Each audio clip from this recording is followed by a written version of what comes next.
Valence bond theory. As we know that Lewis' approach helps in writing the structure of molecule but it fails to explain the formation of chemical bond. जैसा कि हमें पता है Lewis ने structure तो बताया molecule का, पर केमिकल बॉन्ड कैसे बनता है ये नहीं बता पाया. It also doesn't give any reason for the difference in bond dissociation enthalpies and bond length in molecule like H2 and F2. तो ये भी नहीं बता पाया कि जो बॉन्ड डिसोसिएशन एंथैल्पी और बॉन्ड लेंथ के में जो डिफरेंस होता है मॉलिक्यूल्स में, जैसे कि H2 और F2 की जो बॉन्ड डिसोसिएशन एंथैल्पी डिफरेंट क्यों है, बॉन्ड लेंथ डिफरेंट क्यों है, ये भी नहीं बता पाया. Although in both the cases a single covalent bond is formed by the sharing of an electron pair between the respective atom. हालांकि इन दोनों में शेयरिंग हो रही है, सिंगल कोवलेंट बॉन्ड बन रहा है, फिर भी ये बता नहीं पाया कि इनकी जो बॉन्ड डिसोसिएशन एंथैल्पी और बॉन्ड लेंथ डिफरेंट क्यों होती है. It also give no idea about the shape of polyatomic molecule, और पॉलीएटॉमिक मॉलिक्यूल की शेप क्या होती है ये भी नहीं बता पाया. Similarly, the VSEPR theory gives the geometry of simple molecule, but theoretically it doesn't explain them and also it has a limited application. Similarly इसी की तरह VSEPR थ्योरी भी थियोरेटिकली तो बता पाई, सिंपल मॉलिक्यूल की ज्योमेट्री तो बता पाई, बट इसे एक्सप्लेन नहीं कर पाई. To overcome this limitation the two important theories based on quantum mechanical principles are introduced. तो लुईस और VSEPR थ्योरी की लिमिटेशंस को ओवरकम करने के लिए दो नई थ्योरीज आई. वो थी, पहली थी वैलेंस बॉन्ड थ्योरी और दूसरी थी मॉलिक्यूलर ऑर्बिटल थ्योरी. सो पहली है वैलेंस बॉन्ड थ्योरी, जो थी वो इंट्रोड्यूस की गई हिटलर एंड लंदन के थ्रू और बाद में डेवलप हुई पॉलिंग एंड अदर्स के through. A discussion of valence bond theory is based on the knowledge of atomic orbital and electronic configuration of element, the overlap criteria of atomic orbital, hybridization of atomic orbital and principle of variation and superposition. तो valence bond theory जो थी वो किस पे depend करती थी, किस पे बेस्ड थी कि एटॉमिक ऑर्बिटल्स पे, इलेक्ट्रॉनिक कन्फिग्रेशन पे एलिमेंट्स की, और कैसे ओवरलैप करते हैं एटॉमिक ऑर्बिटल, उनकी हाइब्रिडाइजेशन क्या है, उनके वेरिएशन क्या है, सुपरपोजिशन क्या है. तो ये इन चीज़ों पे डिपेंड करती थी. A rigorous treatment of valence bond theory in terms of these aspects is beyond the scope of this book. Therefore, for the sake of convenience, valence bond theory has been discussed in terms of qualitative and non mathematical treatment only. तो valence bond theory जो थी वो discuss हुई qualitative terms में. To start with, let's consider the formation of hydrogen molecule, which is the simplest of all the molecule. तो valence bond theory start होती है सबसे आसान मॉलिक्यूल के साथ, जो कि है formation of hydrogen molecule. H2 molecule की फॉर्मेशन से स्टार्ट होती है. तो यहाँ पे हाइड्रोजन मॉलिक्यूल को कंसीडर किया गया है. सो वैलेंस बॉन्ड थ्योरी में हाइड्रोजन मॉलिक्यूल को कंसीडर किया गया है, जो कि सबसे सिंपल मॉलिक्यूल है. Consider two hydrogen atoms A and B approaching each other having nuclei Na and B and electron present in them are represented by Ea and Eb. तो यहाँ पे दो हाइड्रोजन एटम कंसीडर किए गए हैं AB, जिनका nucleus Na and B है और इलेक्ट्रॉन Ea Eb हैं. When two atoms are at large distance from each other, there is no interaction between them. जब दोनों एटम्स दूर दूर होते हैं तो इनमें कोई भी अट्रैक्शन या कोई भी रिपल्शन नहीं होता, कोई भी इंट्रैक्शन नहीं होता. As these two atoms approach each other, new attractive and repulsive force begin to operate. जैसे ही ये पास पास आने लग जाते हैं, नई अट्रैक्टिव और नई रिपल्सिव फोर्स ऑपरेट होनी शुरू हो जाती है. Attractive force arise between nucleus of one atom and its own electron, that is Na, Ea, Nb, Eb. तो जो अट्रैक्टिव फोर्स जो अराइज होती है वो होती है न्यूक्लियस की और उसके खुद के इलेक्ट्रॉन की, जो कि है Na, Ea और Nb, Eb. और जो दूसरी अट्रैक्टिव फोर्स अराइज होती है वो होती है न्यूक्लियस की और जो इलेक्ट्रॉन होता है दूसरे एटम की उसके साथ. Similarly repulsive force arise between electron of two atoms and nuclei of two atoms. और जो रिपल्सिव फोर्सेज होती हैं वो दोनों इलेक्ट्रॉन्स के बीच में और दोनों न्यूक्लियस के बीच में होती हैं. सो गाइज इस पिक्चर में दिखाया गया है कि ये जो न्यूक्लियस है, एक एटम और उसका खुद का इलेक्ट्रॉन है और दूसरा एटम है और उसका खुद का इलेक्ट्रॉन है. तो इन दोनों के बीच में अट्रैक्शन होगी, इन दोनों के बीच में अट्रैक्शन होगी, इन दोनों के बीच में अट्रैक्शन होगी और इन दोनों के बीच में अट्रैक्शन होगी, और रिपल्शन होगी दोनों न्यूक्लियस के बीच में और दोनों इलेक्ट्रॉन्स के बीच में. Figure 4.7 force of attraction and repulsion during the formation of hydrogen molecule. So ये हो गई फोर्स ऑफ अट्रैक्शन और force of repulsion. So experimentally it has been found that magnitude of new attractive force is more than the new repulsive force. तो experimentally ये देखा गया कि attractive force ज़्यादा थी as compared to repulsive force. As a result, two atoms approach each other तो result ये निकलता है कि दोनों एटम पास पास आते हैं और पोटेंशियल एनर्जी जो होती है वो डिक्रीज हो जाती है। Ultimately stage is reached when the net force of attraction balance the force of repulsion and system acquires minimum energy. तो अल्टीमेटली एक वो स्टेज आती है जब फोर्स ऑफ अट्रैक्शन और रिपल्शन दोनों बैलेंस हो जाते हैं और जो एनर्जी होती है वो मिनिमम हो जाती है और जो सिस्टम की जो एनर्जी होती है वो मिनिमम हो जाती है। At this stage 2 hydrogen atoms are said to be bonded together to form a stable molecule. तो इस स्टेज पे आके 2 हाइड्रोजन एटम जो होते हैं वो स्टेबल हो जाते हैं और उन दोनों के बीच में बॉन्ड बन जाता है। तो अल्टीमेटली एक वो स्टेज आती है जब दोनों हाइड्रोजन एटम बॉन्डेड हो जाते हैं, स्टेबल हो जाते हैं और सिस्टम की जो एनर्जी होती है वो मिनिमम हो जाती है, यानी कि मॉलिक्यूल स्टेबल हो जाता है और बॉन्ड लेंथ हो जाती है हाइड्रोजन मॉलिक्यूल की 74 picometre. Since the energy gets released when the bond is form between 2 hydrogen atom, जब 2 हाइड्रोजन एटम बनते हैं तो एनर्जी रिलीज होती है। The hydrogen molecule is more stable then that of isolated hydrogen atom. जब isolated hydrogen atom के comparatively hydrogen molecule ज़्यादा stable होता है। The energy so release is called bond enthalpy.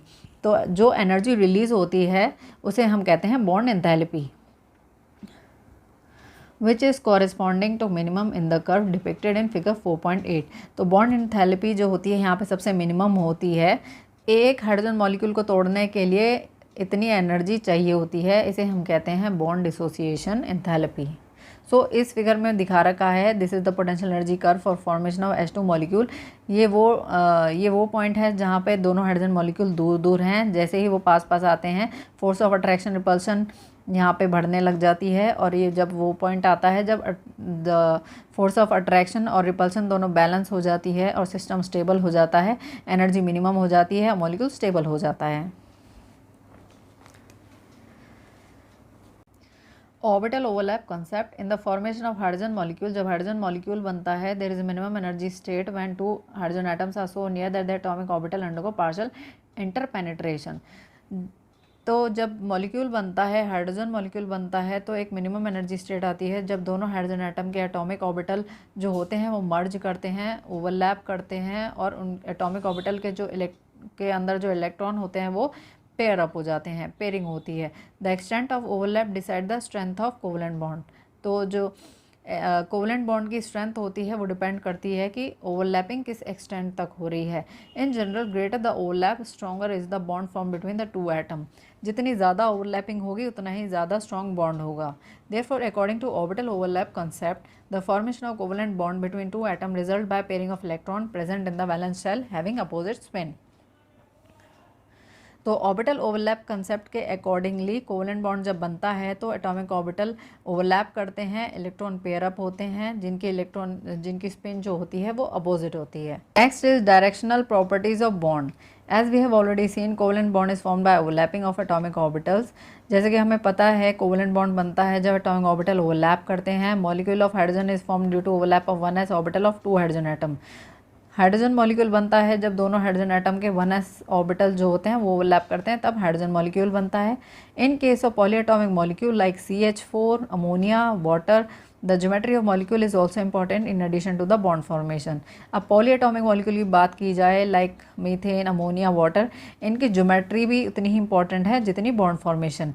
For example, why is it so that methane molecule has a tetrahedral shape and HCH bond angle are 109.5 degree, while the shape of ammonia molecule is pyramidal?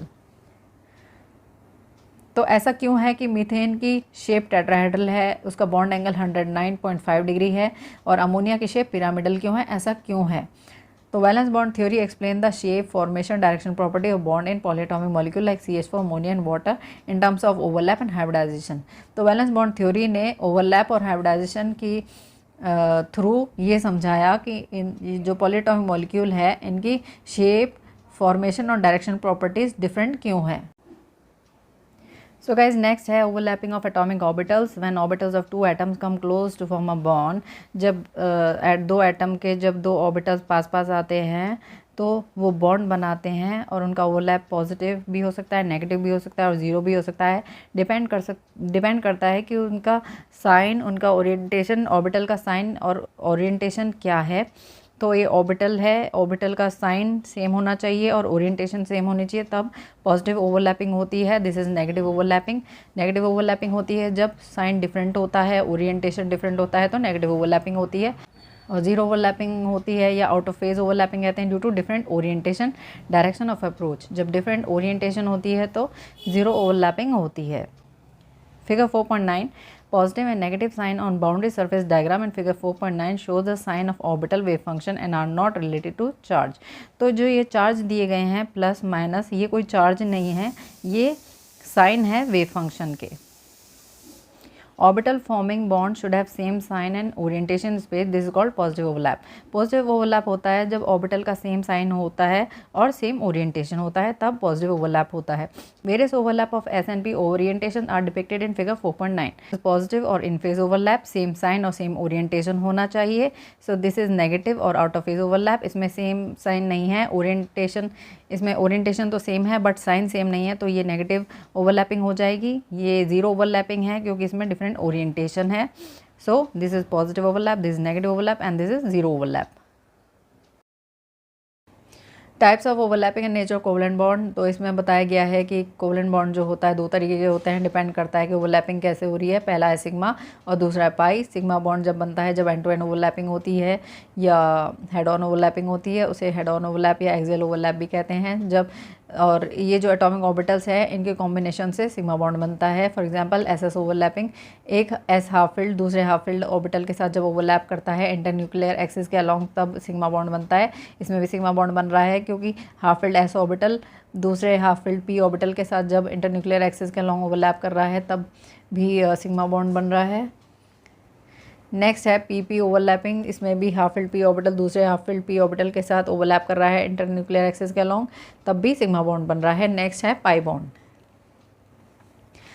In the formation of pi bond, the atomic orbital overlap in such a way that their axes remain parallel to each other and perpendicular to the internuclear axis। तो pi bond जब बनता है जब दो orbitals जो होते हैं parallel होते हैं, एक दूसरे के पैरेलल होते हैं और इंटरन्यूक्लियर एक्सिस के अलोंग परपेंडिकुलर होते हैं, तब ऑर्बिटल जो होते हैं वो बनते हैं साइडवेज ओवरलैपिंग से। ऑर्बिटल साइडवाइज ओवरलैपिंग से बनते हैं तो वो बना लेते हैं सॉकेट टाइप चार्ज क्लाउड बना लेते हैं above and below the plane of participating atoms like this. तो पाई बॉन्डिंग में एटॉमिक ऑर्बिटल जो होते हैं एक दूसरे के पैरेलल होते हैं और इंटरन्यूक्लियर एक्सिस के परपेंडिकुलर होते हैं, और ये दो सॉकेट टाइप चार्ज क्लाउड बना लेते हैं above and below the plane of participating atoms. So this is pi bond. So next है strength of sigma bond and pi bond. तो स्ट्रेंथ जो होती है बॉन्ड की डिपेंड करती है एक्सटेंट ऑफ ओवरलैपिंग पे, किस हद तक ओवरलैपिंग हो रही है। तो सिग्मा बॉन्ड के केस में ओवरलैपिंग ज़्यादा होती है as compare to pi bond. तो सिग्मा बॉन्ड ज़्यादा स्ट्रॉन्ग होता है as compare to pi bond, क्योंकि extent of overlapping sigma bond में ज़्यादा होती है as compare to pi bond. Further it is important to note that in the formation of multiple bond between two atoms of molecule, pi bond is form in addition to sigma bond. जब multiple bonds बनते हैं तो sigma bond के साथ साथ pi bond भी बनता है।